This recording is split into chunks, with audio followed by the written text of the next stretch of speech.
మరొకసారి చేరువచ్చిన సంఘమందరికీ కూడా ప్రభువైన యేసుక్రీస్తు వారి నామంలో హృదయపూర్వక వందనాలు తెలియజేస్తా ఉన్నాను. అందరికి వందనాలు. దేవుని మహాకృపను బట్టి మరొక ఆదివారం మరి దేవుని మహింపరిచేటువంటి ధన్యతను దేవాది దేవుడు మనకి ఇచ్చినటువంటి విధానాన్ని బట్టి దేవునికి నిండు వందనాలు తెలియజేస్తూ ఉన్నాను. ఈ మార్చి నెల 2వ ఆదివారంలో మరి రీతిగా దేవుని సన్నిధానంలో ఉండేటువంటి భాగ్యాన్ని దేవాది దేవుడు మనకిచ్చి ఉన్నాడు. మరి దేవునికి వందనాలు స్తోత్రాలు చెల్లిస్తూ దేవుని యొక్క వాక్యములో నుంచి కొద్ది మాటలను నేటి దినాన్న మనము జ్ఞాపకం చేసుకుందాం. ఈరోజు మన యొక్క ధ్యానాంశము అంతర్నిబంధితముగా ఉండుటకు పిలుపు. సో చాలా కొత్తగా కనపడింది నాకే. అదేంటి అసలు దాని అర్థం ఏంటనేది అర్థం కాలేదు అన్నమాట. సో అంతర్నిబంధితంగా అంటే ఏంటంటే అంతర్గతంగా జీవించడానికి దేవుడు మనల్ని పిలుస్తూ ఉన్నాడు. సో మన అంతర్గత హృదయాలు అనేవి అంటే లోపల మనకున్నటువంటి ఆ లోపల హృదయాన్ని దేవుడు ఏం చేస్తూ ఉన్నాడంటే తన యొక్క జీవితాన్ని మార్చుకొని తన యొక్క విశ్వాసపు జీవితంలో తన యొక్క ప్రయాణంలో విశ్వాసపు ప్రయాణంలో దేవుడు పైన ఉన్నటువంటి మానవుని యొక్క స్వరూపాన్ని కాదు కానీ అంతర్గతంగా లోపల ఉన్నటువంటి హృదయాన్ని దేవుడు పరిశీలించేటువంటి వాడు, హృదయాంతరంగములను పరిశీలించేటువంటి దేవుడు. సో నేటి దినాన్న దేవుడు పిలిచేది ఎవరిని అంటే ఆ లోపల హృదయాలు ఎవరైతే మార్చబడేవిగా ఉంటాయో, ఆ లోపల హృదయాలు ఎవరైతే దేవునితో ఒక చక్కని సహవాసాన్ని కలిగి జీవించేవిగా ఉంటాయో ఆ పరిస్థితిలో ఉన్నటువంటి వారందరినీ కూడా దేవుడు ఏం చేస్తూ ఉన్నాడంటే పిలిచేటువంటి వాడుగా ఉంటా ఉన్నాడు. దేవుడు వారందరినీ కూడా దేవుడు అంగీకరించేటువంటి వాడుగా ఉంటా ఉన్నాడు అనేటువంటి విషయాన్ని దేవుడు మనకు తెలియజేస్తూ ఉంటా ఉన్నాడు. అంటే ఒక విషయము లేదా ఒక లక్షణము మరి ఒక లక్షణము సహజంగా కలిసి ఉండేటువంటి ఆలోచననే ఈ అంతర్నిబంధితంగా లేదా అంతర్గతంగా అనేటువంటి మాటకు అర్థంగా మనం చూస్తూ ఉంటా ఉన్నాం. ఉదాహరణకు మనం చూస్తూ ఉంటే ప్రేమ మరియు క్షమాపణ అనేది రెండు అంతరంగికంగా ఏం చేస్తూ ఉంటే కలిసి ఉంటాయి.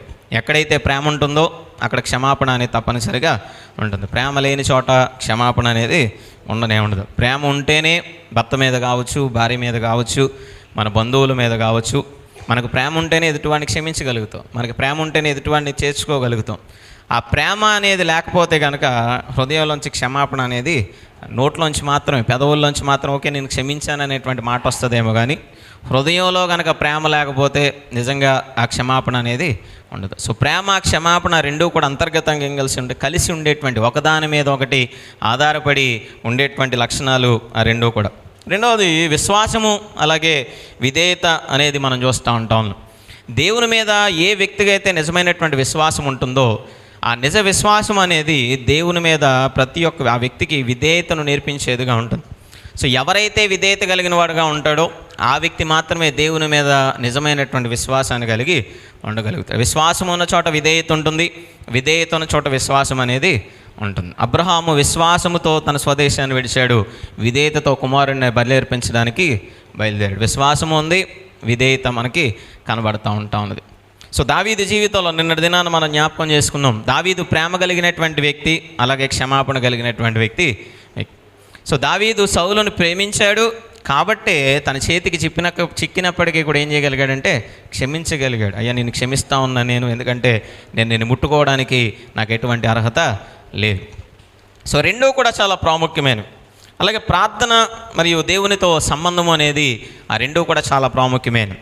ఏ వ్యక్తి అయితే ప్రార్థిస్తూ ఉంటాడో, ఏ వ్యక్తి జీవితంలో హృదయంలో ప్రార్థన అనేటువంటి ఆ గొప్ప శక్తిని కలిగి ఉంటాడో ఆ వ్యక్తి యొక్క జీవితం అనేది దేవునితో ఎలా ఉంటుందంటే అంతర్గతంగా ఒక చక్కని సంబంధాన్ని కలిగి ఉండగలుగుతుంది. దేవునితో సంబంధం లేనివాడు ప్రార్థనకు దూరంగా ఉంటాడు. ప్రార్థన జీవితాన్ని కలిగినటువంటి వాడు దేవునితో సంబంధాన్ని బలముగా కలిగి జీవించేటువంటి వాడుగా ఉండగలుగుతాడు. ముమ్మారు దేవుని సన్నిధానంలో ప్రార్థించడం మానలేదు దానియేలు. కాబట్టే సింహాల బోన్లోనికి వెళ్ళినప్పుడు దేవుడు ఏమొచ్చాడంటే వచ్చి తన యొక్క సింహాలను నోళ్లను ఏం చేయించాడంట మూయించి వేసినట్లుగా మనం చూస్తూ ఉన్నాం.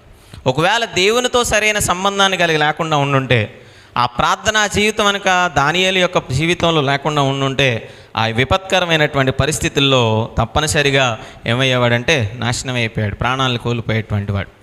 ఇలా ప్రతి ఒక్క లక్షణము కూడా అంతర్గతంగా మన యొక్క హృదయాల్లో విడదీయలేనటువంటి విధంగా లోపల కలిసిపోయి ఉంటాయి. తప్పనిసరిగా ప్రేమ క్షమాపణ అనేది కలిసి జీవించేవిగా ఉంటాయి. విశ్వాసము విధేయత అనేది కలిసి జీవించేవిగా ఉంటాయి. అలాగే మన జీవితాల్లో ప్రార్థన దేవునితో సంబంధం అనేది కలిసి జీవించేవిగా ఉండగలుగుతాయి.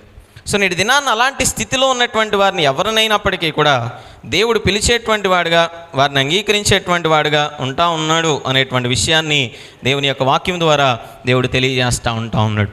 మరి ఈ లక్షణాలు కలిగినటువంటి వారిని అందరినీ దేవుడు అంగీకరించేటువంటి వాడుగా ఉంటాడు, లేదా కొందరికి మాత్రమే దేవుని రాజ్యంలోనో, దేవుని సన్నిధానంలోనో, లేదా దేవుడు చేసేటువంటి కార్యాలలోనో మరి ఆ కృపను లేదా ఆ కార్యాలను పొందుకునేటువంటి భాగ్యాన్ని దేవుడు అందించేటువంటి వాడుగా ఉంటాడు?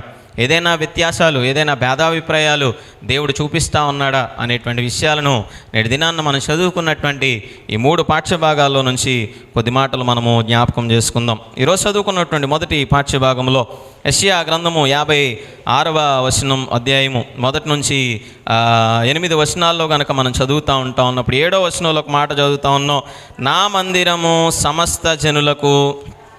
సో మొదటిది ఏంటి అంటే, అంతర్గతంగా దేవుడు పిలిచేది ఎవరిని అంటే ప్రతి ఒక్క వ్యక్తిని కూడా. దేవునికి ఎటువంటి భేదాభిప్రాయం లేదు దేవుని మందిరానికి వచ్చేటువంటి విషయంలో, దేవుని మందిరానికి చేరుకునేటువంటి విషయంలో, దేవుని యొక్క ఆలోచన విషయంలో ఎటువంటి భేదాభిప్రాయాన్ని చూపించట్లేదు. నా మందిరము సమస్త జనులకు ప్రార్థన మందిరం అనబడును అనేటువంటి విషయాన్ని దేవుడు ఇక్కడ తెలియజేస్తూ ఉంటా ఉన్నాడు. సో దేవుని రాజ్యంలో జాతి అని, లేదా వంశము అని, లేదా స్థితి అని, ఉన్నవాడు లేనివాడు అనేటువంటి భేదాభిప్రాయాలు అనేటువంటి ఆలోచన ఏమీ కూడా లేదు. దేవుని చిత్తం ఏమని కోరుకుంటా ఉంది, దేవుడు ఎలాంటి స్థితిలో దేవుడు ఆహ్వానిస్తూ ఉన్నాడు, ఎవరిని పిలుస్తూ ఉన్నాడు అంటే సమస్త జనులను కూడా దేవుని మందిరానికి దేవుడు ఏం చేస్తూ ఉన్నాడు, ఆహ్వానిస్తూ ఉన్నాడు. అందరూ దేవుని సన్నిధానానికి రావాలి, అందరూ దేవుని సన్నిధిలో ఆరాధించాలి, అందరూ దేవుని సన్నిధిలో ఉన్నటువంటి ఆ దేవుని మందిరంలో ఉన్నటువంటి ఆశీర్వాదాలను పొందుకోవాలి అనేటువంటి ఆలోచన దేవుడు కలిగి ఉన్నట్లుగా మనం చూస్తూ ఉన్నాం.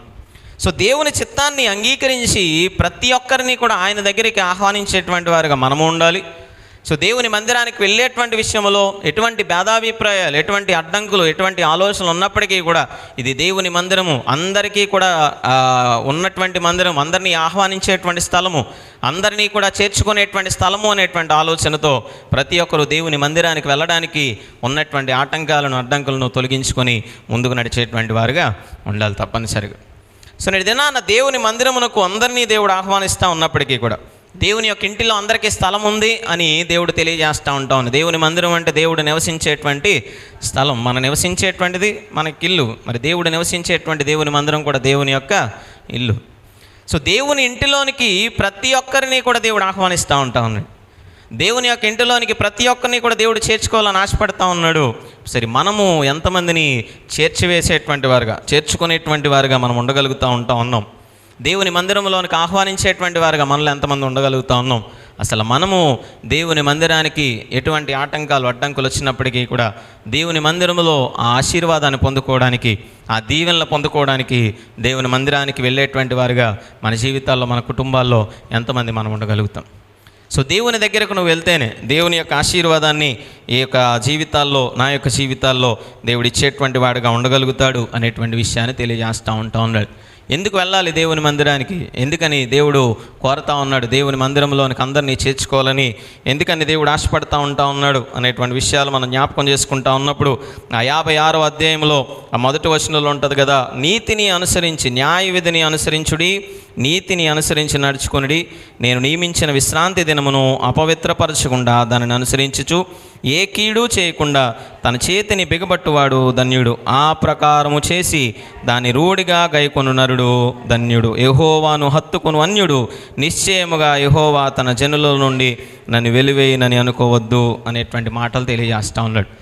ఎవరైతే దేవుని చేరుకునేటువంటి వారుగా ఉంటారు, ఎవరైతే దేవుని పిలుపుని అంగీకరించి దేవుని దగ్గరకు వచ్చేటువంటి వారుగా ఉంటారో వారి జీవితాలు తప్పనిసరిగా మార్చబడేవిగా ఉంటాయి. దేవుని హత్తుకోవడం ఎవరైతే మొదలుపెట్టేటువంటి వారుగా ఉంటారో, దేవునితో ఒక అంతర్గత సంబంధాన్ని, దేవునితో తన యొక్క హృదయపూర్వకమైనటువంటి సంబంధాన్ని ఏ వ్యక్తి అయితే కలిగి జీవించేటువంటి వాడుగా ఉంటాడు, అతడు న్యాయమును అనుసరించి జీవించేటువంటి వాడుగా ఉంటాడు, నీతిని అనుసరించి నడుచుకునేటువంటి వాడుగా ఉంటాడు.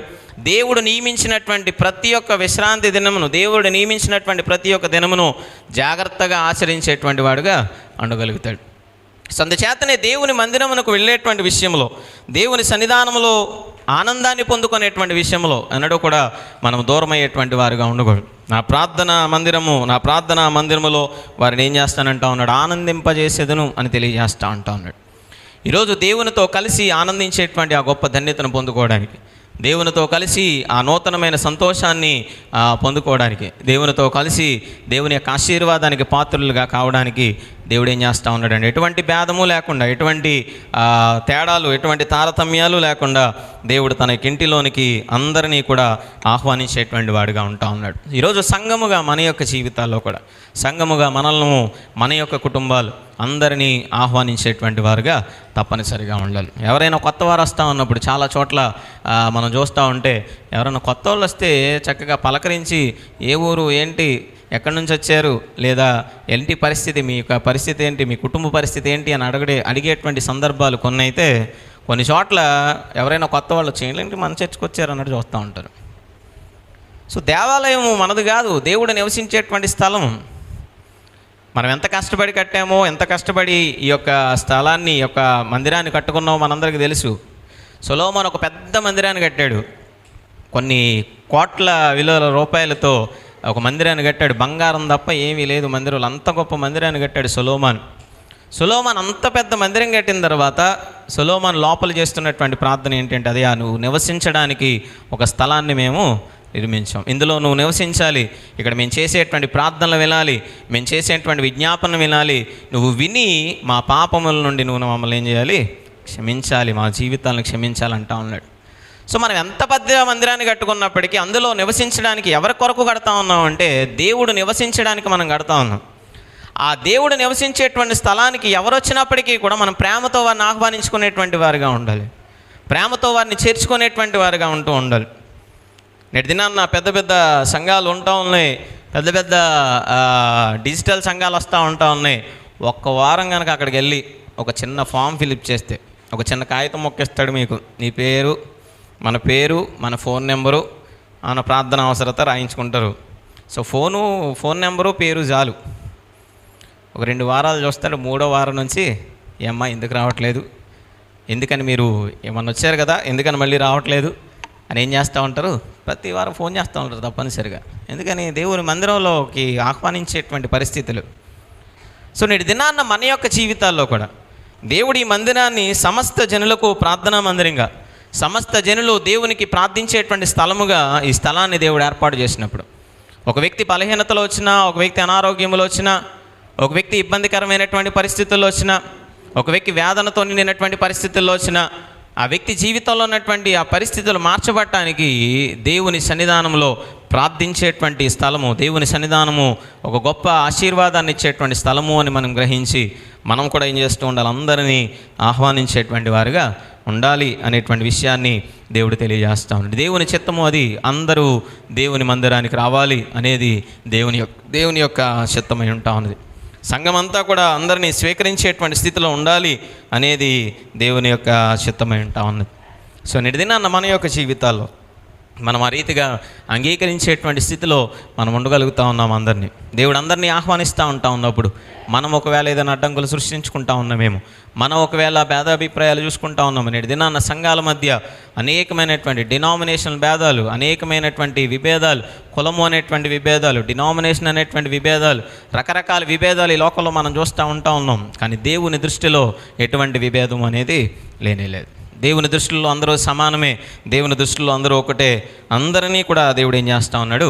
ఆయన సన్నిధానానికి ఆహ్వానించేటువంటి వాడుగా ఉంటా ఉన్నాడు. ఒకవేళ అందరినీ దేవుడు చేర్చుకునేటువంటి వాడు కాకపోయి ఉంటే, అందరినీ కూడా దేవుడు అంగీకరించేటువంటి వాడు కాకపోయి ఉంటే, రాహాబు అనేటువంటి వేశ్య తన కుటుంబాన్ని సంరక్షించుకునేది కానే కాదు. యెహోషువ గ్రంథంలో 6వ అధ్యాయంలో మనం చూస్తూ ఉంటాం కదా, ఆమెకున్నటువంటి పరిస్థితుల దృష్ట్యా కావచ్చు, ఆమెకున్నటువంటి ఆ వ్యక్తిగత కారణాల వల్ల కావచ్చు, లేదా ఆమె యొక్క పేదరికం వల్ల కావచ్చు, లేదా ఆమె కుటుంబ పరిస్థితుల వల్ల కావచ్చు, ఆమె ఏమైపోయిందంటే ఒక వేశ్యగా మారిపోయింది ఆనాటి సమాజంలో. సో మనుషులంతా తృణీకరించారేమో కానీ, చుట్టూ ఉన్నటువంటి ప్రజలందరూ కూడా ఆమెను చులకనగా చూస్తుంటారేమో కానీ, దేవుడు మాత్రం ఏం చేశాడంటే ఆమెను, ఆమె యొక్క విజ్ఞాపనను బట్టి ఆమె యొక్క కుటుంబాన్ని అంతటిని కూడా దేవుడు ఏం చేశాడు? రక్షించాడు. ఎరుకో పట్టణం అంతా నాశనం అయిపోయిందేమో కానీ, దేవుడు మాత్రం రాహాబు అనేటువంటి ఒక వేశ్య యొక్క జీవితాన్ని మాత్రం దేవుడు చేర్చుకున్నాడు. నువ్వు వేశ్యవు కదా, నీకు ఇచ్చిన పని మాత్రమే నువ్వు చెయ్యి, అంతకుమించి నిన్ను చేర్చుకోవడానికి నాకు ఏమాత్రం కూడా వీలు లేదు అనేటువంటి మాట దేవుడు ఏమాత్రం కూడా చెప్పలేదు. ఆమె చేసినటువంటి ఒక చిన్న సహాయం, ఆమె చూపించినటువంటి గొప్ప విశ్వాసం, ఆమె మాటల్లో ఆమె చూపించినటువంటి విధేయత, అయ్యా మీ దేవుడు చాలా గొప్పవాడంట నాకు తెలిసింది, ఇగో మీరు ఎప్పటికైనా మీ దేవుడు మా పట్టణాన్ని నాశనం చేసేస్తాడు, కానీ ఆ నాశనం చేసినప్పుడు మాత్రం ఇగో నేను మీకు సహాయం చేస్తా ఉన్నాను కదా, నన్ను నా కుటుంబాన్ని మాత్రం మీరు జ్ఞాపకం చేసుకోండి. ఆ పరిస్థితి నుంచి, ఆ భయంకరమైనటువంటి స్థితి నుంచి నన్ను నా కుటుంబాన్ని అయ్యా మీరు రక్షించాలి అని కోరినప్పుడు రాహాబు యొక్క కుటుంబం అనేది ఏం చేయగలిగిందంట, రక్షించబడటం మాత్రమే కాదు కానీ యేసుక్రీస్తు యొక్క వంశావళిలో ఆమె పేరును మనము చూస్తూ ఉంటాం. రూతు అనేటువంటి స్త్రీని మనం చూసినప్పుడు, రూతు ఒక యవనస్తురాలు, యవ్వన కాలంలో తన భార్యను, తన భర్తను పోగొట్టుకుంది, యవ్వన కాలంలో తన యొక్క మామను పోగొట్టుకున్నది, తన అత్త ఒంటరిగా మిగిలిపోయింది ఆనాటి సమాజంలో, ఆనాటి పరిస్థితుల్లో. ఒక అన్యురాలు, మోయాబీరాలు ఈ యొక్క రూతు. కానీ ఒక కోడలు తన అత్తను విడిచిపెట్టి వెళ్ళిపోయినప్పటికీ కూడా రూత్ అంటా ఉంది కదా, ఒక అన్యురాలయ్యుండి ఆమె చెప్తున్నటువంటి మాట ఏంటి అంటే, నీ దేవుడే నా దేవుడు, నీ జనమే నా జనము, నీ ప్రదేశమే నా ప్రదేశం. మరి ఇంకొక కోడలు ఏ ప్రాంతానికి సంబంధించింది అనేది అయితే లేదు, కానీ ఒక అన్యురాలు ఆ మాట చెప్తా ఉన్నప్పుడు నయోమి ఏమని చెప్పాలి, అమ్మ నువ్వు అన్యురాలువి, నీ దేవుడు వేరు నా దేవుడు వేరు, ఇగో నా ఊరు వేరు నీ ఊరు వేరు, నువ్వు నాతో రావద్దమ్మా, నీ పని ఏదో నువ్వు చూసుకో, మా ఊరేదో మా దేవుడేదో మేము చూసుకుంటానని చెప్పి వదిలేసి వెళ్ళిపోవాలి నయోమి. రూతు కూడా నాకెందుకులే, ఆ దేవుడేంటో నాకు తెలియదు, ఆ ఊరేంటో నాకు తెలియదు, అక్కడ ఉన్నటువంటి ప్రజలు ఎవరో నాకు తెలియదు, వాళ్ళు నన్ను చేర్చుకుంటారో లేదో నాకు తెలియదు, అలాంటి పరిస్థితుల మధ్య నేను అక్కడికి వెళ్ళి కష్టాలు పడాలేమో, నాకెందుకు ఈ జీవితం అని అనుకోలేదు. తన దేవుడిగా అంగీకరించింది రూతు. దేవుడు కూడా ఎంత గొప్పగా అంగీకరించాడంటే, ఒక అన్యురాలైనటువంటి రూతుని దావీదు వంశానికి, ఆ దావీదు వంశంలో స్థానాన్ని ఇచ్చి గొప్ప స్థితిని దేవుడు రూతు యొక్క జీవితానికి కలిగించాడు. ఈరోజు దేవుడు చేర్చుకున్నాడు రూతుని, బోయాజు చేర్చుకున్నాడు రూతుని. రూతును ఒక అన్యురాలుగా చూడలేదు, నయోమి యొక్క కోడలుగా మాత్రమే చూశాడు. ఆమె పడుతున్నటువంటి కష్టాన్ని మాత్రమే చూశాడు. మీకు అన్యురాలు కదా, ఈమెను ఎందుకు పరిగేరుకొనివ్వాలి, ఈమెను ఎందుకని నేను చేర్చుకోవాలి, ఎందుకని నేను ఈమెను ప్రేమగా చూడాలి, ఎందుకని ఈమె యొక్క జీవితాన్ని నేను బాగు చేయాలనేటువంటి ఆలోచన అన్నాడు బోయాజు వ్యత్యాసాన్ని, భేదాభిప్రాయాన్ని చూపించలేదు. రాహాబు దగ్గరికి వెళ్ళినటువంటి వేగుల వారు, ఈమె యొక్క వేశ్య కదా, ఈమె దగ్గర ఉండడం ఎందుకు, వేరే గృహానికి చూసుకుందాంలే, వేరే ఇంట్లో ఎవరినైనా సహాయం అడుగుదాంలే, దేవుడు ఎవరో ఒకరిని ఏర్పాటు చేస్తాడులే అని అనుకొని ఆ భేదాభిప్రాయాన్ని ఆనాడు చూపించలేదు. సో వారు చూపించలేదు, బోయాజు చూపించలేదు వ్యత్యాసాన్ని, అలాగే వేగుల వారు చూపించలేదు, దేవుడు కూడా చూపించలేదు. సో దేవుడు చేర్చుకున్నాడు రాహాబుని, దేవుడు చేర్చుకున్నాడు రూతుని. ఈరోజు మనం కూడా అందరినీ చేర్చుకునేటువంటి వారుగా ఉండాలి. ఎందుకంటే దేవుని యొక్క ఇల్లు అందరికీ కూడా సమానముగా దేవుడు అందించేటువంటి వాడుగా ఉంటాడు. దేవుని యొక్క ఇంటికి అందరికీ కూడా ఆహ్వానాన్ని ఇచ్చేటువంటి వాడుగా ఉంటా ఉన్నాడు. సో అటువంటి ఆ గృహంలోనికి, దేవుని యొక్క సన్నిధానంలోనికి మనము ఎంతగా దేవుణ్ణి ఆరాధించడానికి, దేవుని యొక్క దీవెనలు పొందుకోవడానికి ఎంతమందిని దేవుని దగ్గరికి నడిపించేటువంటి వారుగా ఉంటా ఉన్నాం. సో దేవుడు అందరినీ పిలుస్తూ ఉన్నప్పుడు, దేవుడు అందరినీ కూడా ఆహ్వానిస్తూ ఉన్నప్పుడు, ఆ అందరినీ ఆహ్వానిస్తున్నటువంటి పరిస్థితుల్లో మనం కూడా మన యొక్క జీవితాల్లో అనేక మందికి దేవుని యొక్క గొప్పతనాన్ని ప్రకటిస్తూ, అనేక మందికి దేవుని యొక్క ఔన్నత్యాన్ని ప్రకటిస్తూ, వీరు వేరే వాళ్ళు కదా, వారి గురించి నేను ప్రార్థించాల్సినటువంటి అవసరం ఏంటిలే, వీరు వేరే వాళ్ళు కదా, వారి గురించి నేను ప్రార్థించాల్సినటువంటి పరిస్థితి ఏంటిలే అనేటువంటి ఆలోచన కాదు. దేవుడు అందరినీ ఆహ్వానిస్తూ ఉన్నప్పుడు మనము అందరి కొరకు ప్రార్థించేటువంటి వారుగా ఉండాలి. దేవుడు అందరినీ చేర్చుకుంటా ఉన్నప్పుడు మనము అందరి యొక్క బాగోగుల కొరకు దేవుని వేడుకునేటువంటి గారుగా మన జీవితాలు ఉండాలి. సో అంతర్గతంగా దేవుని యొక్క ఉద్దేశం అందరినీ దేవుని మందిరానికి నడిపించాలి అనేటువంటి ఆలోచన. సువార్త ప్రతి ఒక్క గడపకు, ప్రతి ఒక్క కుటుంబానికి చేర్చబడాలి అనేది దేవుని యొక్క ఆలోచన. అందుకే యేసుక్రీస్తు ప్రభువుల వారు ఆయన ఆరోహణమై వెళ్ళిపోతూ శిష్యులకు చెప్తున్నటువంటి మాట అదే, మీరు సర్వలోకమునకు వెళ్ళి సర్వ సృష్టికి సువార్తను ప్రకటించింది. ఎంతమంది అయితే నమ్ముతారో ప్రతి ఒక్కరిని కూడా మీరు దేవుని రాజ్యంలోనికి చేర్చబడటానికి, వారి నమ్మినటువంటి వారికి మీరు బాప్తిస్మం ఇవ్వండి, నమ్మినటువంటి వారికి ఆ రక్షణ భాగ్యంలోనికి నడిపించండి అని, అందరినీ చేర్చుకోండి అనేటువంటి ఒక ఆజ్ఞ శిష్యులకు యేసుక్రీస్తు ప్రభువుల వారు ఇచ్చినట్లుగా మనం చూస్తూ ఉంటాం. సో సంఘము అందరినీ స్వీకరించేటువంటి స్థలం, సంఘము అందరినీ కూడా చేర్చుకునేటువంటి స్థలం, సంఘము అందరినీ కూడా బాగుపరిచేటువంటి స్థలము, సంఘం అందరినీ కూడా ఆశీర్వాదకరమైనటువంటి స్థితిలోనికి నడిపించేటువంటి స్థలం. అందులో నీవు నేను ఉండాలి, మనతో పాటు మన చుట్టూ ఉన్నటువంటి వారు తప్పనిసరిగా చేర్చబడేటువంటి వారుగా ఉండాలి. అనేక మంది గురించి మీరు ప్రార్థన అవసరాలు చెప్తా ఉన్నప్పుడు నేను ఎంతగానో సంతోషిస్తూ ఉంటాను. ఎక్కడెక్కడికో పనులకు వెళ్తూ ఉంటారు మీరు, వాళ్ళు ఎవరు కూడా ఎక్కువ శాతం మంది క్రైస్తవులు కాదు మీకు పనులకు వెళ్ళేటువంటి వారు. కానీ వాళ్ళందరి పేర్లు రాసుకొచ్చి, అయ్యా పలానా వెంకటేశ్వర గారు ప్రార్థన చేయండి, ఇగో పలానా పుల్లయ్య గారు ప్రార్థన చేయండి, ఇగో పలానా అమ్మాయిని ప్రార్థన చేయండి, ఇగో పలానా కాంటాయన్ గారు ప్రార్థన చేయండి అని అడుగుతూ ఉంటే ఎందుకని చేస్తూ ఉన్నామంటే, మన దేవుడు అందరినీ అంగీకరించేవాడు కాబట్టి మనం కూడా ఏం చేస్తూ ఉన్నాం, అందరినీ అంగీకరిస్తూ ఉన్నాం, అందరి గురించి ప్రార్థిస్తూ ఉన్నాం. వాళ్ళు బాగుపడితే మీరు వచ్చి దేవుని సన్నిధానంలో కానుకలు వేస్తూ ఉంటారు. అయ్యా మీరు ప్రార్థన చేశారు కదా, మన సంఘం ప్రార్థన చేసింది కదా, అందుకే ఇదిగో వారి పక్షాన వాళ్ళు ఇస్తారో లేదో నాకైతే తెలియదు, కానీ మీరు మాత్రం విశ్వాసంతో వారు బాగుపడగానే మీరు వచ్చి కానుక వేయడం మాత్రం నేను చాలామందిలో చూశాను. సో వాళ్ళకి చెప్తారో లేదా వారే ఇచ్చి, ఇంకో పాస్టర్ గారు ప్రార్థన చేశారు కదా నా కోసం, కానుక పంపించారయ్యా వాళ్ళు అని చెప్తారు. మరి నిజంగా వాళ్ళే పంపిస్తున్నారో లేదో తెలియదు. మీ యొక్క విశ్వాసమును బట్టి మీ ద్వారా దేవుడు వారి జీవితాల్లో కార్యం చేస్తూ ఉన్నాడు. మీరు చేసేటువంటి పనికి వారి జీతం ఇస్తూ ఉన్నారు, అక్కడతో అయిపోయింది అని అనుకోవచ్చు, కానీ ఆ స్థితిలో కాదు. అయ్యా వారి పంటలు బాగుండాలని ప్రార్థన చేయించేటువంటి వాళ్ళు ఉన్నారు మీలో. అయ్యా వారి పరిస్థితి బాగోలేదు, వారి గురించి వేడుకోండి ప్రార్థించేటువంటి వాళ్ళు ఉంటా ఉన్నారు మీలో.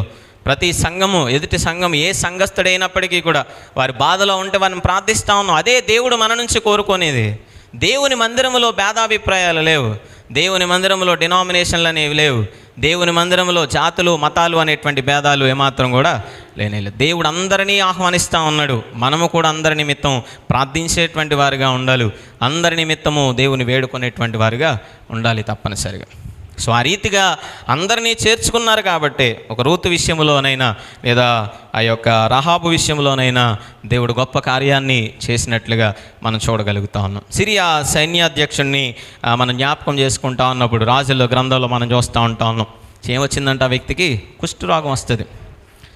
సో ఆ కుష్ఠరోగం వచ్చినప్పుడు ఆ బాలిక చెప్తుంది, అయ్యా మా దేశంలో పలానా ప్రవక్త ఉన్నాడు, నువ్వు గనక ఆ వ్యక్తి దగ్గరికి వెళ్తే నువ్వేమవుతావు, స్వస్థపడతావు, నేను తప్పనిసరిగా నేను నమ్మకంతో చెప్తా ఉన్నాను అని అనగానే వెళ్ళాడు ఆ సిరియా సైన్యాధ్యక్షుడు. నయమాన్ ఏం చేస్తూ ఉన్నాడు, వెళ్ళాడు. సో వెళ్ళినప్పుడు ప్రవక్త, నువ్వు వేరే దేశానికి సంబంధించినటువంటి వాడు కదా, నీ ప్రాంతం ఏంటి, లేదా నువ్వు ఏ ప్రజానికి సంబంధించినటువంటి వాడు, నువ్వు ఎవరిని ఆరాధించేటువంటి వ్యక్తివి అనేటువంటి మాటలు ఏమాత్రం మాట్లాడాలి. ఆయన చెప్పిన ఒకే ఒక్క మాట, ఇంకో యొర్దాను నదిలోనికి వెళ్ళి 7 సార్లు మునుగు. ఇదొకటే మాట చెప్పాడు తప్ప నీదే ఊరు, ఏ ప్రాంతం, ఏ జాతి, దేనికి సంబంధించినటువంటి మాట ప్రవక్త నోటి నుంచి రాలేదు. సో దేవుని మాటను విని నయమాను మొదట ఒకవేళ అంగీకరించకపోయినప్పటికే మా దేశంలో అన్నీ లేవా అనేటువంటి తప్పనిసరిగా ప్రతి ఒక్క వ్యక్తికి, అయ్యా మా దేవుడి దగ్గరికి వస్తే నువ్వు స్వస్థపడతావని చెప్పినప్పుడు ఎదుటి వ్యక్తికి తప్పనిసరిగా కొంత ఆలోచన ఉంటుంది. ఎదుటివాడు తప్పనిసరిగా కొంతైనా నయమాను ఆలోచించినటువంటి రీతిగా మొదటిసారి నువ్వు అడిగినప్పుడు నువ్వు ప్రార్థన చేయించు అని చెప్పేటువంటి వాళ్ళు ఒకవేళ ఉండకపోవచ్చు. అయ్యా ఒకసారి మా దేవుని దగ్గరికి రా, నువ్వు స్వస్థపడతావని చెప్పినప్పుడు, మాకు దేవుడు లేడా, మా యొక్క జీవితాల్లో స్వస్థత లేదా, మా సంఘంలో మేము స్వస్థత పడమా అనేటువంటి ఆలోచనతో ఒక ఉండవచ్చు. నయమాను కూడా మొదటిసారి ఏమి ఒప్పుకోలేదు. మొదటిసారి చెప్పినప్పుడు ఇబ్బంది పడ్డాడు నయమాను. మా ఊర్లో లేవా, మా దేశంలో ఎంతకన్నా శ్రేష్టమైనటువంటి నదులు లేవా, ఎక్కడికి వచ్చి మునిగితేనే నేను స్వస్థపడతానా అని అనుకున్నాడు. సో ప్రతి ఒక్క వ్యక్తికి కూడా తను ఆచరించేటువంటి ఆచారం పట్ల, తను మొక్కేటువంటి విధానం పట్ల తప్పనిసరిగా ఎవరి భక్తి వారికి ఉంటుంది తప్పనిసరిగా. మన దేవాలయంలో కూర్చుంటున్నటువంటి మనం ఇక్కడ కూర్చొని ప్రార్థన చేస్తూ ఉన్నా, ఎంతగా దేవుని మొరపెట్టుకుంటా ఉన్నా జరగదు అని చెప్తా ఉన్నప్పుడు, ఇంకో పలానా చోటకు వెళ్ళు జరుగుతుంది అన్నప్పుడు మనం వెళ్ళకుండా ఉంటామా? వెళ్తాం. ఎక్కడైనా దేవుడే, ఎక్కడైనా ఒకే దేవుడు. దేవుని మందిరానికి వెళ్తాం, మనం అక్కడికి వెళ్ళి ప్రార్థిస్తాం. సొంత మాత్రాన అది వ్యత్యాసంలో ఎటువంటి మార్పు లేదు. సో నీ యొక్క జీవితంలో కూడా నయమానుకు మొదట చెప్పినప్పుడు తృణీకరించినప్పటికీ తర్వాత ఏం చేశాడంటే వెళ్ళి 7 మార్లు మునిగాడు. మునిగినప్పుడు తన దేహం అనేది ఎంతో గొప్పగా, ఎంతో శ్రేష్టమైనటువంటి స్థితిలో, పసిపిల్లల వంటి ఒక రీతిలో తన దేహం అనేది మార్చబడింది. సో అంగీకరించలేదు కదా మొదట అని దేవుడు వదిలిపెట్టలేదు నయమాన్ని. సో వెంటనే నయమాను చెప్తా ఉన్నాడమ్మా, అయ్యా మీ దేవుడు చాలా గొప్పవాడు. ఒక అన్యుడైనటువంటి నయమాను దేవుని గొప్పతనాన్ని తెలుసుకున్నాడు, దేవుని యొక్క ఆశీర్వాదాన్ని పొందుకున్నాడు, అంగీకరించాడు. దేవుడు ఆ భేదాభిప్రాయాన్ని చూపించలేదు. రూతును అంగీకరించాడు దేవుడు, భేదాభిప్రాయాన్ని చూపించలేదు. రాహాబును అంగీకరించాడు దేవుడు, భేదాభిప్రాయాన్ని చూపించలేదు. దేవుని యొక్క మందిరము సమస్త జనులకు ప్రార్థన మందిరం. ఇక్కడ చేయు ప్రతి ఒక్క ప్రార్థన దేవుడు వినేటువంటి వాడుగా ఉంటాడు. ఇక్కడ చేసేటువంటి ప్రతి ఒక్క మొరను దేవుడు అంగీకరించేటువంటి వాడుగా ఉంటాడు. ఇక్కడ చెల్లించేటువంటి ప్రతి ఒక్క మొక్కుబడిని దేవుడు అంగీకరించి ఆశీర్వదించేటువంటి వాడుగా ఉండగలుగుతాడు. సో అటువంటి సన్నిధానానికి, అటువంటి స్థలమునకు అనేక మందిని మనం ఆహ్వానించేటువంటి వారిగా ఉండాలి. అనేక మందిని నీతి న్యాయాలతో కూడినటువంటి మార్గములో నడిపించడానికి, ఒక చక్కని మార్గములో నడిపించేటువంటి స్థలము దేవుని మందిరం అనేది. ఆ స్థితిలో నడిపించడానికి అనేక మందిని మనం చేర్చుకునేటువంటి వారిగా ఉండాలి. అనేక మందిని మనం అంగీకరించేటువంటి వారిగా ఉండాలి. దేవుడు చూపించినటువంటి వ్యత్యాసం మనము మన హృదయాల్లో ఎన్నడూ చూపించేటువంటి వారిగా ఉండకూడదు. సో అది దేవుడు మన నుంచి కోరుతున్నటువంటి మొట్టమొదటి విషయం. రెండవ విషయాన్ని మనం చూస్తూ ఉంటే మత్తయి సువార్త ఈ 15వ అధ్యాయంలో మనం చదువుకున్నటువంటి ఈ సువార్త పాఠ్యభాగంలో ఒక చక్కని మాటలు మనం చూస్తూ ఉన్నాం. అనేక మంది అక్కడ కనబడుతూ ఉన్నారు. అనేక మంది యేసుక్రీస్తు వారిని వెంబడిస్తూ ఉన్నటువంటి పరిస్థితులు మనం చూస్తూ ఉన్నాం. అలాంటి సందర్భంలో కానాను స్త్రీ ఆమెను కలుసుకోవడానికి, యేసుని కలుసుకోవడానికి వస్తుంది. ఆమె యొక్క కుమార్తె బలహీనతతో ఉంటా ఉన్నది. ఆమె యూదురాలు కాదు, అయినా కూడా ఆమె ఏం కలిగి ఉందంట? గొప్ప విశ్వాసం అనేది కలిగి ఉంది. పుట్టుకతో క్రైస్తవుల జీవితాల్లో ఒకవేళ కార్యాలు జరుగుతాయో లేదో తెలియదు, కానీ దేవుని మీద విశ్వాసం ఉంచి దేవుడు ఏం చేస్తాడు? తప్పనిసరిగా కార్యం చేస్తాడు. కానాను స్త్రీ యొక్క మతాన్ని చూడలేదు దేవుడు ఆ రోజు. కానాను స్త్రీ యొక్క ప్రాంతాన్ని చూడలేదు. నువ్వు కానానుకు సంబంధించిన దానివి కదా. అప్పటికీ దేవుడు యేసుక్రీస్తు వారు చెప్తున్నటువంటి మాటను మనం చూస్తూ ఉన్నప్పుడు, అమ్మా ఇగో నేను నా పిల్లల కోసం వచ్చాను కానీ ఇలాంటి దానికోసం కాదు అని ఎంత ఇదిగా మాట్లాడుతూ ఉన్నాడు. నా దగ్గరికి ఎవరైనా వచ్చారు ప్రార్థన చేయించుకుంటాకు బయట వాళ్ళు, బెబ్బే లేదండి నేను ఓన్లీ మా సిఎస్ఐ చర్చ్ వాళ్ళకి ప్రార్థన చేస్తాను, మీకు చేయను అన్నారనుకోండి, అప్పుడు ఈయన ప్రార్థనే చేయించుకోవాలంటే నేను అని వెళ్ళిపోతాను. ఎవరైనా మనకు చెప్పారమ్మా మా గురించి ప్రార్థన చేయండి, అబ్బెబ్బెబ్బే లేదండి మా చర్చ్ వాళ్ళ కోసమే ప్రార్థన చేయమన్నాడు మా పాస్టర్ గారు, వేరే వాళ్ళ గురించి చేయొద్దు అన్నాడంటే మళ్ళీ ఇంకోసారి మన మొహం చూడు. సో కానాను స్త్రీ యొక్క విశ్వాసం చూడండి ఎంత గొప్పదో. ఆమె యూదురాలు కాదు, ఆమె యేసుక్రీస్తుని గురించి యేసుని వెంబడించినటువంటి స్త్రీ కాదు. ఆమె జీవితానికి యేసుక్రీస్తు వారికి ఏమాత్రం కూడా సంబంధం లేదు. కానీ ఆమె పడుతున్నటువంటి బాధ అనేది, ఆమె కుమార్తె విషయంలో ఆమె పడుతున్నటువంటి బాధ, ఆమె కుమార్తె దెయ్యము పట్టి ఆమె పడుతున్నటువంటి వేదన కానాను స్త్రీని ఎక్కడికి నడిపించిందంటే యేసుక్రీస్తు వారి దగ్గరికి నడిపించింది.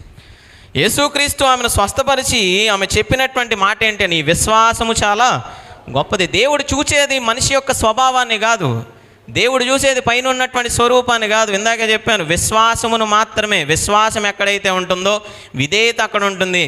ఆ ఉన్న చోట దేవుడు గొప్ప కార్యాన్ని చేస్తాడు. విశ్వాసముతో దేవుని దగ్గరికి ఎవరైతే చేర్చబడేటువంటి వారుగా ఉంటారు, విశ్వాసముతో దేవుని దగ్గరికి ఎవరైతే దేవుని అంగీకరించేటువంటి వారుగా ఉంటారో దేవుడు తప్పనిసరిగా వారి జీవితాల్లో గొప్ప మేలును చేసేటువంటి వాడుగా అనగలరు. మీరు ప్రార్థిస్తూ ఉన్నప్పుడు మీ యజమానుల జీవితాల్లో గొప్ప కార్యాలు జరుగుతూ ఉన్నాయంటే కారణం మీ జీవితంలో మీరు కలిగి ఉన్నటువంటి విశ్వాసం. తప్పనిసరిగా అయ్యా మేము ప్రార్థన చేయించాం మీకోసం అనగానే వాళ్ళు కూడా నమ్ముతూ ఉన్నారు, అమ్మో ప్రార్థన చేశారు కదా దేవుడు గొప్ప కార్యం చేస్తాడని. వాళ్ళు కూడా చెప్తా ఉన్నారు సాక్ష్యాలు, ఇంకో మీ పాస్టర్ గారు ప్రార్థన చేశారు కదా, ఇగో మీ సంఘంలో ప్రార్థన చేశారు కదా, ఇగో మా పంటలు ఎలా ఉన్నాయి, లేదా మా కుటుంబాల్లో పరిస్థితులు ఎలా ఉన్నాయి అనేటువంటి ఆలోచన. దేవుని సన్నిధానంలో మనం చేసేటువంటి ప్రతి ఒక్క ప్రార్థన దేవుడు మన విశ్వాసము ఎంత గొప్పగా మన విశ్వాసం ఉందో చూస్తాడే తప్ప మన యొక్క పరిస్థితులను ఎన్ని సంవత్సరాలుగా మనం దేవుని సన్నిధానానికి వెళ్తున్నటువంటి వారమో అనేటువంటి విషయాన్ని కానే కాదు. దేవుడు మన ప్రార్థన అంగీకరించాలి అంటే లోపల మన విశ్వాసం అనేది జాగ్రత్తగా ఉండాలి. సో అంతర్గతంగా నీ హృదయంలో ఉన్నటువంటి విశ్వాసాన్ని దేవుడు చూచేటువంటి వాడుగా ఉంటాడు. నీ విశ్వాసము గొప్పదైతే కనుక నువ్వు కోరినది దేవుడు తప్పనిసరిగా నెరవేర్చేటువంటి వాడుగా ఉండగలుగుతాడు. ఈరోజు మన చుట్టూ ఉన్నటువంటి ప్రజలకు మనం తెలియజేయాల్సినటువంటి మాటలు అవే. దేవుడు అంటే ఎరగనటువంటి వారికి మనం చెప్పేటువంటి సువార్త లేదా మనం చెప్పేటువంటి మాటలు ఈ స్థితిలోనే ఉండాలి. అయ్యా మా దేవుడు ఎవరినైనా అంగీకరించేటువంటి వాడు. ఇగో విశ్వాసంతో దేవుని దగ్గర మొరపెట్టే ఇగో ఇలాంటి కనాను స్త్రీ అనేటువంటి ఒక స్త్రీని, ఆమె కుమార్తెను దేవుడు రక్షించాడు. మా దేవుడు చాలా గొప్పవాడు, మా దేవుడు చాలా ఉన్నతమైనటువంటి ఆశను కలిగినటువంటి వాడు. ఎవరి జీవితాల్లో అయినా దేవుడు కార్యం చేసేవాడే. నువ్వు విశ్వాసం కలిగి ఉంటే చాలయ్యా నీ జీవితంలో గొప్ప కార్యం జరుగుతుందని మనం దేవుని యొక్క సువార్తను అనేక మందికి తెలియజేసేటువంటి వారుగా తప్పనిసరిగా ఉండాలి.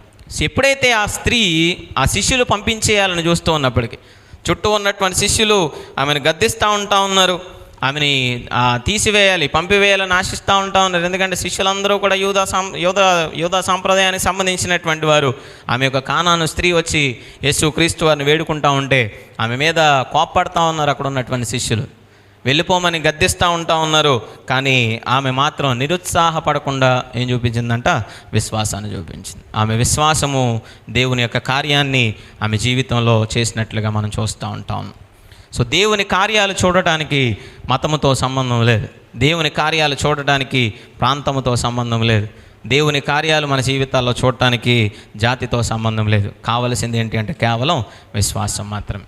ఎవరైతే విశ్వాసముతో దేవుని మీద ఆధారపడతారు, ఎవరైతే విశ్వాసముతో దేవుని నమ్ముకునేటువంటి వారుగా ఉంటారు, వారి పరిస్థితులు ఎలా ఉన్నప్పటికీ దేవుడు వారి విశ్వాసమును చూచి గొప్ప కార్యాన్ని చేసేటువంటి వాడుగా ఉండగలుగుతాడు. రోమా సైన్యాధిపతిని మనం చూస్తూ ఉన్నాం. మత్తయి సువార్తలోనే 8వ అధ్యాయం 5-13 వచనాల్లో కూడా రోమా సైన్యాధిపతి కూడా తన బిడ్డ నిమిత్తం వేడుకుంటూ ఉంటాడు. వచ్చి ఒక రోమన్ సైన్యాధిపతి అయ్యుండి, ఒక అన్యుడయ్యుండి దేవుని దగ్గరకు చేసి వారి దగ్గరకు వచ్చి అడుగుతూ ఉంటాడు, అయ్యా నా బిడ్డను బ్రతికించాను. అతను చేసినటువంటి ప్రార్థన, ఆ శతాధిపతి యొక్క ప్రార్థన దేవుడు అంగీకరించి వెంటనే ఏం చేశాడంట? అతని యొక్క విశ్వాసాన్ని దేవుడు చూచాడు. మరి ఈరోజు మన యొక్క జీవితాల్లో కూడా మన విశ్వాసం అనేది మనం ఎప్పుడైతే కాపాడుకునేటువంటి వారుగా ఉంటాం, లేకపోతే మన చుట్టూ ఉన్నటువంటి ప్రజలు విశ్వాసముతో దేవుని వెంబడించేటువంటి వారుగా ఎప్పుడైతే ఉండగలుగుతారో దేవుడు తప్పనిసరిగా అటువంటి వారిని దేవుడు స్వస్థపరిచేటువంటి వాడుగా ఉండగలుగుతారు. ఒకటి, దేవుని మందిరములో అందరికీ స్థానం ఉంది, అందరినీ మనం ఆహ్వానించాలి, అందరినీ దేవుడు ఆహ్వానిస్తూ ఉంటా ఉన్నాడు. రెండవది, దేవుని కార్యాలలో అందరికీ స్థానం అనేది ఉంటా ఉంది. నువ్వు విశ్వాసంతో ప్రార్థిస్తే అది ఏ మతమైనా, ఏ కులమైనా, ఏ ప్రాంతమైనా, ఎవరైనప్పటికీ దేవుడు వారి జీవితాల్లో కార్యాన్ని చేసేటువంటి వాడుగా ఉంటాడు, ఆశీర్వదించేటువంటి వాడుగా ఉంటాడు.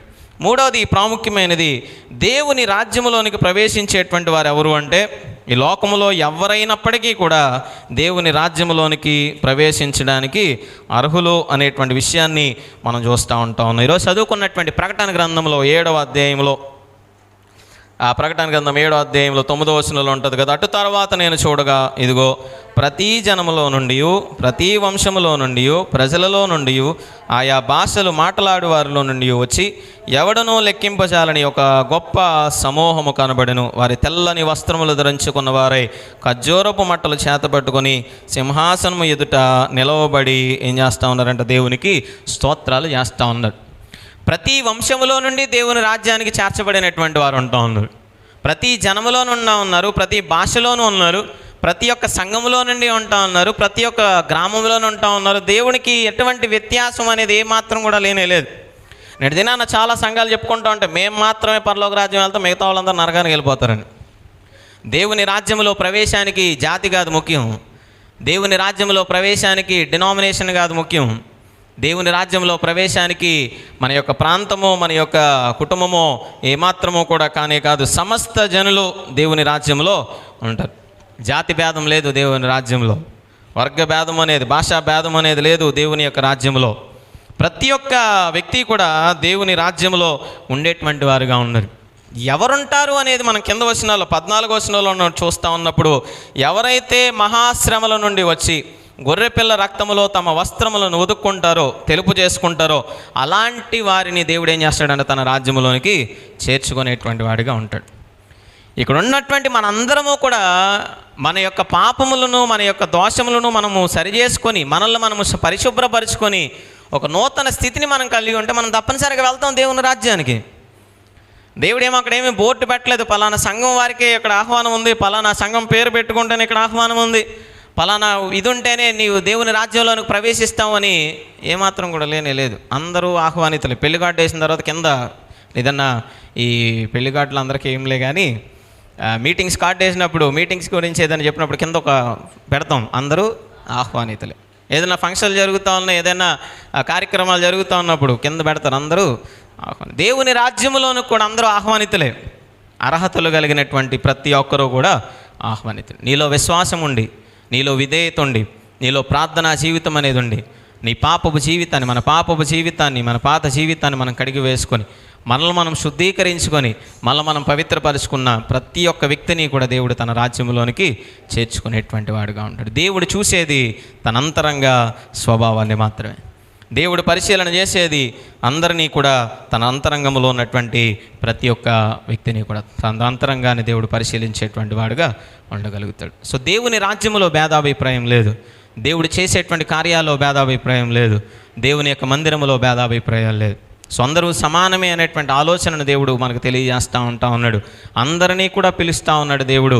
అంతర్గత హృదయాలను దేవుడు పరిశీలించి, ఆ పరిశీలనలో దేవునికి ఇష్టమైనటువంటి వారుగా దేవునికి కనబడితే, నీతితో న్యాయముతో జీవించేటువంటి వారుగా ఉంటే, విశ్వాసముతో జీవించేటువంటి వారుగా ఉంటే, వారి హృదయాలు వారి యొక్క జీవితాలు పరిశుభ్రపరచబడినవిగా ఉంటే కనుక దేవుడు వారిని అంగీకరించేటువంటి వాడుగా ఉంటాడు, చేర్చుకునేటువంటి వాడుగా ఉంటాడు అనేటువంటి విషయాన్ని మనం జ్ఞాపకం చేసుకుంటా ఉన్నాం. అపోస్తుల కార్యాలు 10వ అధ్యాయంలో మనం జ్ఞాపకం చేసుకుంటా ఉన్నప్పుడు కొర్నేలి అనేటువంటి భక్తిపరుడు జీవితం మనకు కనబడుతూ ఉంటుంది. పేతురు అప్పటి వరకు కూడా ఒక ఆలోచనతో ఉంటాడు, దేవుని రాజ్యం అనేది కేవలం ఎవరికి? యూదులకు మాత్రమే అనేటువంటి ఆలోచనలో ఉంటాడు. సువార్త అనేది కేవలం యూదులకు ప్రకటిస్తే చాలు, మిగతా వాళ్ళు ఎవ్వరికీ కూడా అవసరం లేదు అనేటువంటి ఆలోచనలతో ఉంటే, దేవుడు కొర్నేలి అనేటువంటి ఒక భక్తిపరుడు గురించి తెలియజేస్తూ దేవుడు ఒక చక్కని దర్శనాన్ని యేసుక్రీస్తు దేవాది దేవుడు ఏం చేస్తాడంటే పేతురుకి ప్రత్యక్షపరుస్తాడు. అయ్యా, ఇందులో ఇక్కడ ఎటువంటి మంచిది చెడ్డది అనేది ఏమాత్రం కూడా లేదు, నిషేధించబడింది అనేది ఏమాత్రం కూడా లేదు, అన్నీ కూడా పరిశుద్ధపరచబడి, ఇగో నువ్వు పలానా ప్రాంతానికి వెళ్ళు, అక్కడ ఒక వ్యక్తి ఉంటాడని చెప్తాడు. ఆ వ్యక్తి దగ్గరికి వెళ్ళిన తర్వాత పేతురు తన యొక్క ఆలోచనను మార్చుకుంటాడు. ఎందుకంటే ఒక శతాధిపతి అయి ఉండి పేతురు లోపలికి రాగానే ఏం చేస్తాడంటే వెళ్ళి కాళ్ళ మీద పడతాడు. కాళ్ళ మీద పడి మోకరించి ప్రార్థిస్తూ ఉంటే, తన కాళ్ళను పట్టుకొని ప్రార్థిస్తూ ఉంటే, అప్పుడు పేతురు చెప్తూ ఉంటాడు, అయ్యా, ఇప్పటి వరకు నేను ఒక ఆలోచనతో ఉన్నాను, దేవుడు కేవలం కొంతమందికి అని, కానీ నా ఆలోచన తప్పు. ఇదిగో నువ్వు చేసినటువంటి ధర్మకార్యాలు, నువ్వు చేసినటువంటి ప్రార్థనలు, నువ్వు చేసినటువంటి మంచి పనులు దేవుని సన్నిధానానికి చేర్చబడ్డాయి. అతను వేరే మతస్థుడు కదా, వేరే ప్రాంతానికి సంబంధించిన వాడు కదా, అతనికి దేవుని రాజ్యంలో దేవుడు ఎలా చోటునిచ్చాడంటే తన భక్తిని బట్టి, తను చేసిన మంచి క్రియలను బట్టి, తన విశ్వాస జీవితాన్ని బట్టి.